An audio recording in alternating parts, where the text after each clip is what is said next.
জাপানে অনুষ্ঠিত রিউমাটোলজিস্টদের অ্যাপলার কংগ্রেসে এখন টিভির সঙ্গে কথা বলেছেন অস্ট্রেলিয়া প্রবাসী মেডিসিন বিশেষজ্ঞ ও রিউমাটোলজিস্ট ডক্টর মুখলেসুর রহমান। কিছুক্ষণ আগে জাপান থেকে বিস্তারিত জানিয়েছেন মুজাহিদ শুভ।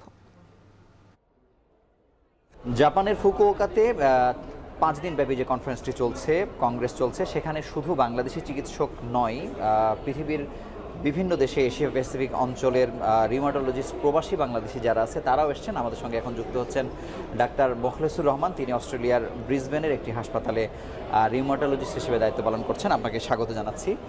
আপনার কাছে জানতে চাই যে বাংলাদেশি চিকিৎসকরা যেমন এসছে, আপনি বাংলাদেশি প্রবাসী চিকিৎসক, আপনি অস্ট্রেলিয়া থেকে এসছেন, মানে তার মানে কি এই যে এশিয়া প্যাসিফিক সব অঞ্চলে একই ধরনের চিকিৎসা আসলে পাচ্ছে কিনা সবাই, রিউমাটোলজি যারা এখানে এসছেন, আপনি কি মনে করেন?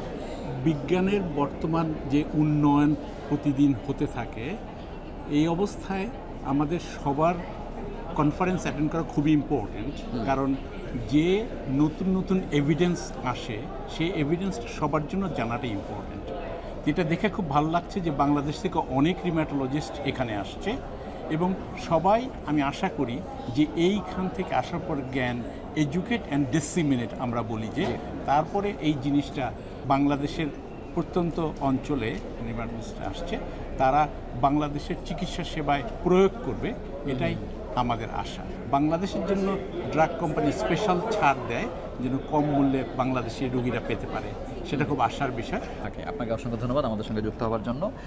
যেটি আসলে বলার চেষ্টা করছিলাম যে এশিয়া প্যাসিফিক অঞ্চলের প্রায় 40টি দেশের চিকিৎসক তারা এখানে এসছেন। আসলে একই ধরনের জ্ঞান ছড়িয়ে যাচ্ছে সবগুলো দেশে, তার মানে বাংলাদেশের রোগীরা ঘরে বসেই বিশ্বমানের চিকিৎসা পাচ্ছেন, সেটি নিশ্চিত করে বলাই যায়। এই ছিল এখানকার সবশেষ খবর।